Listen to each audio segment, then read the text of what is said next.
Salam alaikum. Donc voilà, c'est une vidéo de test. Donc là, je vais essayer de parler dans cette vidéo-là du circuit RLC.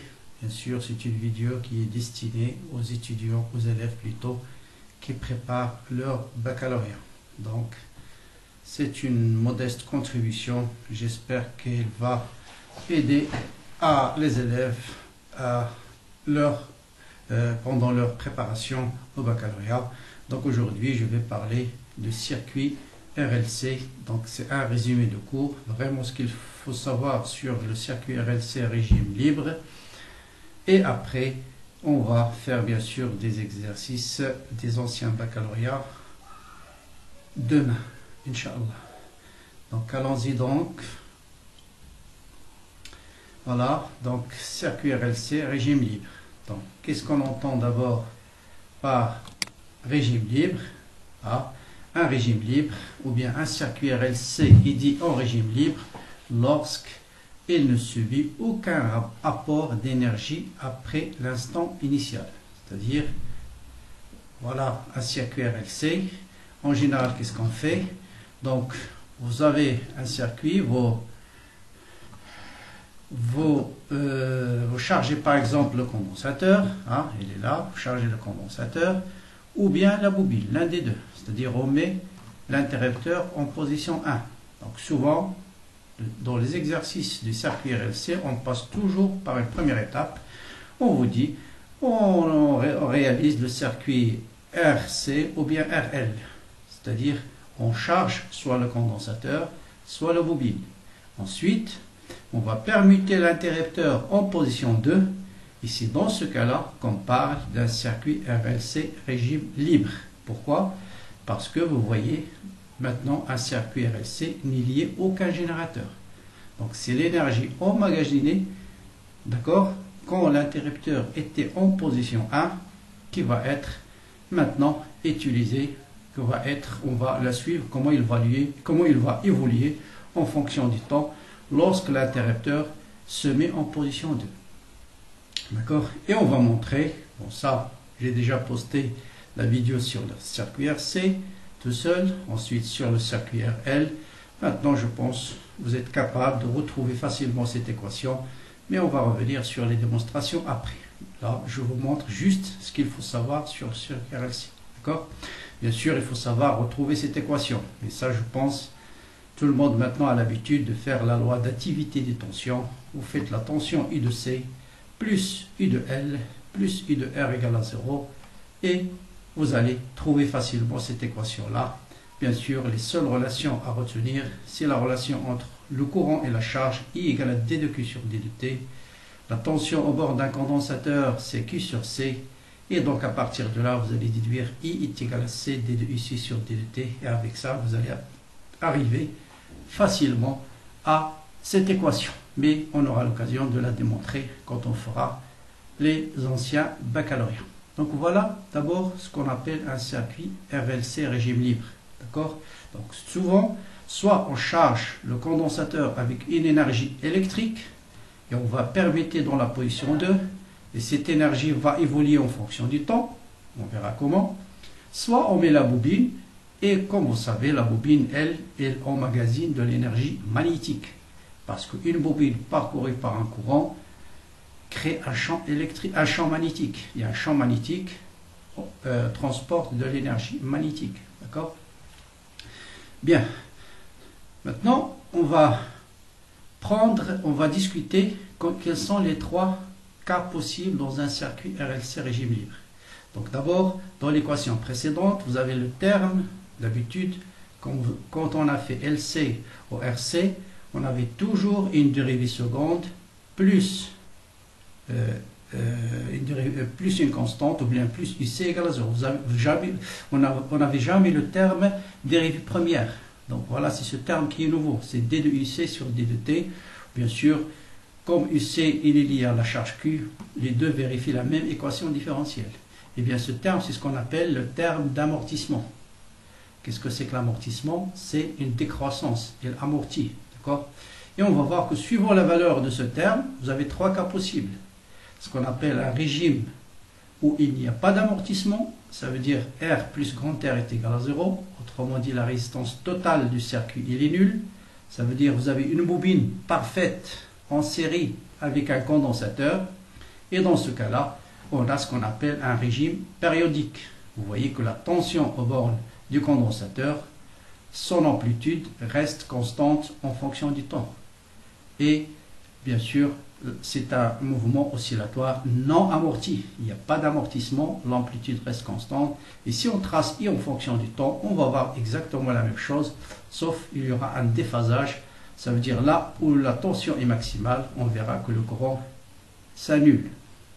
Donc s'il n'y a pas de résistance, en fait, ça veut dire quoi? Ça veut dire l'amortissement, il est lié à la présence d'une résistance. Or, une résistance, c'est une dissipation. Là où il y a une résistance parcourue par un courant, vous avez un phénomène de chauffage, donc une perte d'énergie par effet Joule. Donc s'il n'y a pas de perte d'énergie, on va voir, il va rester constante. L'énergie, bien sûr, l'énergie électrique et magnétique. Bon, s'il y a amortissement, ça veut dire si cette résistance est non nulle, qu'est-ce qui se passe? On obtient ce qu'on appelle un régime pseudo-périodique. Pourquoi on l'appelle pseudo-périodique? Parce que souvent, on confond sa période avec la période du régime périodique. Et pourquoi il est pseudo-périodique? Parce que vous voyez maintenant que l'amplitude, elle diminue. Donc là, il est maximal, il a diminué, et il diminue en fonction du temps. Et cette amplitude-là, bien sûr, en fonction du temps, dépend de la valeur de la résistance totale du circuit. D'accord? Et si vous faites varier cette résistance, à un certain moment, les nombres d'oscillations vont diminuer en fonction du temps.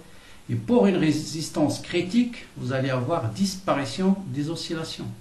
Et dans ce cas, on va vers un autre régime, ce qu'on appelle un régime apériodique, qui correspond à une très grande résistance dans le circuit. Donc, un fort amortissement, autrement dit, une grande perte par effet Joule. Donc voilà, bien sûr, on ne vous demande pas, dans les examens nationaux, on ne vous demande pas de résoudre l'équation différentielle précédente, mais souvent, on ne vous demande pas de résoudre cette équation-là. Mais ce qu'on vous demande souvent, vous allez voir, on vous donne le schéma du régime obtenu et il suffit juste de le nommer et dire, bon, s'il y a un régime périodique, pourquoi? Régime pseudo-périodique, pourquoi? D'accord? Bien. Maintenant, on va voir ce qui se passe lorsqu'on a un régime périodique. Ça veut dire là où vous avez la résistance totale est égale à 0. Donc si la résistance totale est égale à 0, l'équation différentielle précédente devient d carré de UC sur dt carré plus 1 sur LC fois UC égale à 0. Ça veut dire on charge par exemple un condensateur, ensuite on la décharge à travers la bobine. Donc à t égale à 0, vous avez le condensateur et il est chargé avec une énergie électrique qui va évoluer en fonction du temps. Cette énergie va diminuer et pendant la diminution de cette énergie, la bobine va emmagasiner une énergie magnétique. Et une fois que le condensateur a complètement libéré son énergie électrique, dans ce cas-là, la bobine va emmagasiner le maximum d'énergie électrique. Et après, la bobine va restituer cette énergie au condensateur qui à nouveau va se charger et on a abouti à un régime perpétuel. Énergie électrique se transforme en énergie magnétique se transforme en énergie électrique et ainsi de suite. Donc bien sûr la solution de cette équation on vous la donne souvent, donc je répète, on ne vous demande pas de résoudre les équations différentielles au baccalauréat, on vous donne la solution, il suffit juste de connaître la signification de chaque terme qui apparaît ici et comment la retrouver. Donc ici, UM, bien sûr, c'est l'amplitude de UC. C'est toujours positif. Ça veut dire la valeur maximale de UC. Parce que vous savez que cosinus est compris entre moins 1 et 1. Donc la valeur maximale de cosinus, c'est 1. Donc UM, c'est ce qu'on appelle l'amplitude maximale de la tension au bord de UC. T0, c'est ce qu'on appelle la période. C'est la distance entre deux maximums consécutifs. Et phi, c'est la phase à l'origine. Donc phi est souvent déterminé par les conditions initiales. Vous allez voir quand on fera les exercices, on vous donne une courbe, il suffit de voir à t égale à 0 quelle est l'expression de UC et ceci va nous permettre de déterminer phi. Par exemple, on vous donne la solution et on vous dit, pour trouver l'expression de T0, pour que cette expression-là, ou bien cette tension-là, soit solution de cette équation différentielle. Bon, très simple, il faut calculer d de UC sur d de T. La dérivée de cosinus alpha T, c'est moins alpha sinus. Vous remplacez dans l'équation, on dérive une deuxième fois, donc d carré de U de C sur dt carré. Donc la dérivée de sinus de alpha fois t, c'est alpha cosinus. Donc vous avez moins um 2pi sur t0 au carré cosinus.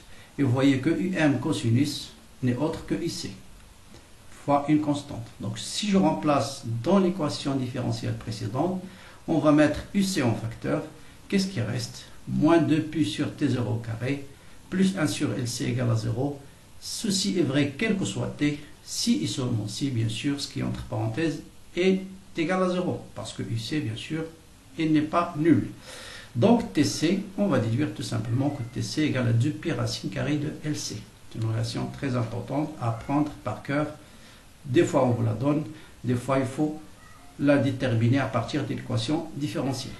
Donc voilà ce qui se passe dans un circuit LC où il n'y a pas d'amortissement.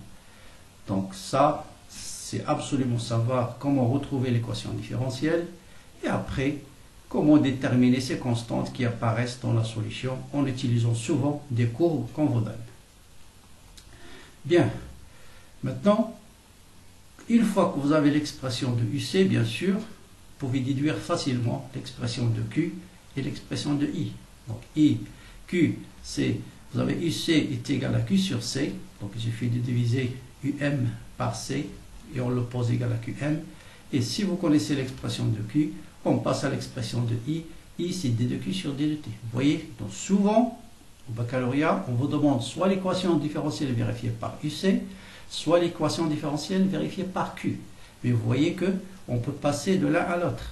D'accord? Si on connaît l'expression de Q de T, on peut déduire directement l'expression de UC de T.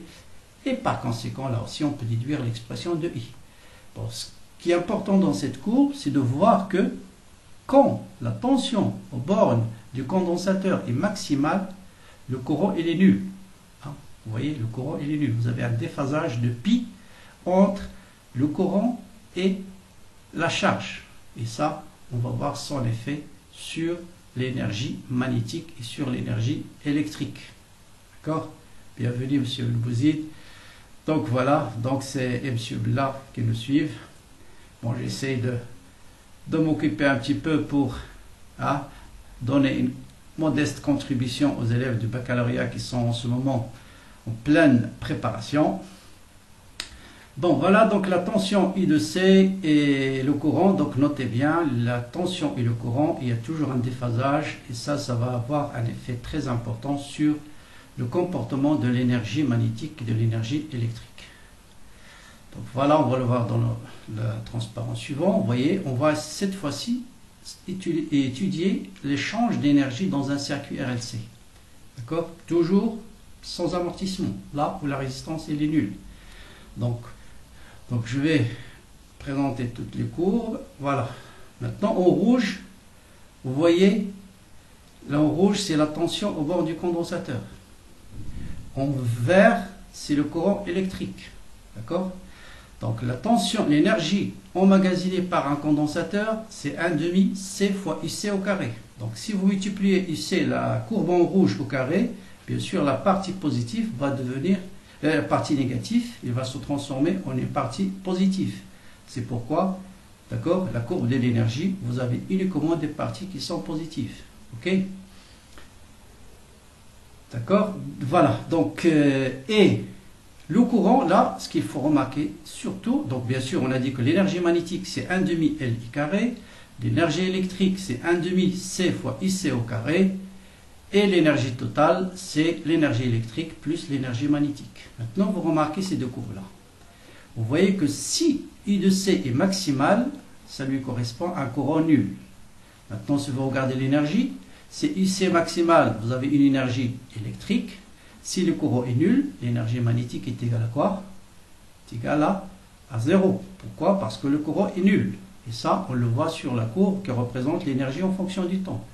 Vous voyez bien que l'énergie électrique est maximale, l'énergie magnétique est nulle. Vous le comprenez maintenant pourquoi? Parce que si UC est maximal, vous voyez que le courant, il est nul. Maintenant, je passe, donc on a commencé à t égale à 0. Maintenant, à t égale à pi sur 4. Vous voyez que le courant, c'est le point rouge maintenant. La tension I de C, elle est nulle. Mais le courant, il est maximal. En valeur au négatif. Donc c'est moins I max. Mais puisque l'énergie magnétique, c'est I carré, donc I carré, il est maximal. Et donc, vous voyez bien que pour le point rouge, c'est l'inverse maintenant. C'est l'énergie électrique, elle est nulle, mais l'énergie magnétique, elle est maximale. On continue. Vous voyez maintenant l'autre point en jaune, ça correspond à la tension I de C maximale en valeur négative, donc c'est moins IUM, mais l'énergie électrique, c'est le carré, donc l'énergie est maximale, et en ce point, vous voyez bien que l'énergie, le courant, il est nul, et donc l'énergie magnétique, elle est nulle, et ainsi de suite. Et deuxième remarque, vous voyez que la période de l'énergie, donc c'est la distance, le temps, entre deux maximums consécutifs, vous le voyez ici, donc je l'ai noté grand T, et ça n'a rien à voir avec la période de la tension ou du courant. Donc la période de l'énergie, c'est la moitié de la période de la tension. Vous voyez que l'énergie, pendant une période de UC, le courant a passé par deux maximums. D'accord? Donc voilà le premier, voilà le deuxième et le troisième. Donc vous avez deux périodes de l'énergie correspondent à une seule période de la tension et également le courant. Le courant et la tension, bien sûr, ils ont la même période. D'accord? Donc voilà tout ce qu'il faut savoir sur l'énergie. Donc vous avez une énergie électrique, une énergie magnétique, et bien sûr on verra dans les exercices que l'énergie totale, on peut l'écrire. Donc vous voyez par exemple si vous prenez T égale à 0, l'énergie elle est purement électrique et sa valeur c'est 1/2 C fois UC max au carré. Par contre pendant T sur 4, donc l'énergie là où le courant est maximal, la tension elle est nulle, donc l'énergie électrique elle est nulle, mais l'énergie magnétique est maximale. Et l'énergie totale, elle est constante. Donc elle est égale à l'énergie électrique maximale qui est égale à l'énergie magnétique maximale. Et souvent, on utilise ces courbes d'énergie pour déduire des valeurs de capacité ou des valeurs d'inductance. Bien. Maintenant, si le circuit RLC possède une certaine résistance, bien sûr, souvent on vous donne juste cette courbe et de la commenter. Vous voyez bien, si la possède une résistance, on aura un régime pseudo-périodique. Ici, on a un régime pseudo-périodique. Rappelez-vous, comment varie la tension et le courant? Leur amplitude diminue. Or, l'énergie, c'est l'amplitude au carré du courant et l'amplitude au carré de la tension. Donc, l'énergie va diminuer. Donc, vous voyez, à quoi est due cette diminution? Bien sûr, elle est due à quoi? Elle est due à les pertes par effet Joule sous forme de chaleur dans les résistances, du moment qu'on est dans le cas où la résistance elle est non nulle. Et plus la résistance est grande, plus cette diminution va être importante. Faites très attention aux conditions initiales. Si on a démarré à T égale à 0 avec condensateur chargé, c'est l'énergie électrique qui va être maximale à T égale à 0. Par contre, si on a démarré avec la bobine qui était chargée, c'est plutôt l'énergie magnétique qui va être maximale à T égale à 0. Donc les conditions initiales sont toujours très importantes pour affecter des courbes à des grandeurs physiques. Souvent, on vous pose des questions là aussi sur ce problème. Bien, maintenant on va passer, puisqu'on a un régime pseudo-périodique, on a un problème d'amortissement, on peut le dépasser par un moyen électronique. C'est-à-dire on peut, autrement dit la question, est-ce qu'on peut éliminer cet effet d'amortissement? Eh bien pour ce faire, il faut apporter de l'énergie de l'extérieur. C'est ce qu'on appelle l'entretien des oscillations. Donc pour obtenir l'entretien des oscillations dans un circuit RLC, qu'est-ce qu'il faut faire? Il faut ramener de l'énergie par l'intermédiaire d'un dispositif extérieur. D'accord? Donc l'énergie perdue par effet Joule, vous vous rappelez, l'énergie en 6e année, c'est la puissance de Joule, c'est RI carré. Or, pour avoir une source qui va fournir cette puissance-là, il faut que sa tension soit R' fois I. Je vous rappelle, la puissance d'une source électrique, c'est U fois I. Donc R' fois I multiplié par I, ça vous donne R' fois I au carré. Donc si je branche au circuit précédent une source qui va fournir une tension qui est égale à R' fois I, donc il va compenser, par conséquent il va fournir une puissance R' fois I carré, donc cette source-là va compenser les pertes d'énergie dans les résistances qui est exactement égale à R'I carré. Et dans ce cas-là, bien sûr, on va retrouver un régime périodique. Voilà le dispositif expérimental qu'on utilise, donc c'est le circuit RLC. On lui associe un système électronique dont le résultat c'est quoi? C'est de fournir une tension entre M et A qui est égale à la résistance totale du circuit fois le courant. Donc, il va fournir une puissance Ri carré, qui est exactement la puissance perdue dans les résistances qui est responsable de l'amortissement. Et donc, on va évoluer vers un régime périodique. En effet, l'équation différentielle, ou bien la loi d'additivité des tensions, vous avez I de C plus I de L plus I de R est égal à I de G. D'accord? Si je remplace I de G par R' fois I, je pose la résistance totale du circuit grand R plus petit r égale à R'. Vous voyez bien qu'on arrive à une équation différentielle exactement la même d'un circuit LC avec une résistance nulle. Donc ça veut dire on aboutit tout simplement vers un régime périodique. Donc voilà pour le circuit RLC. Bon, c'est un premier test du direct. J'espère que ça marche.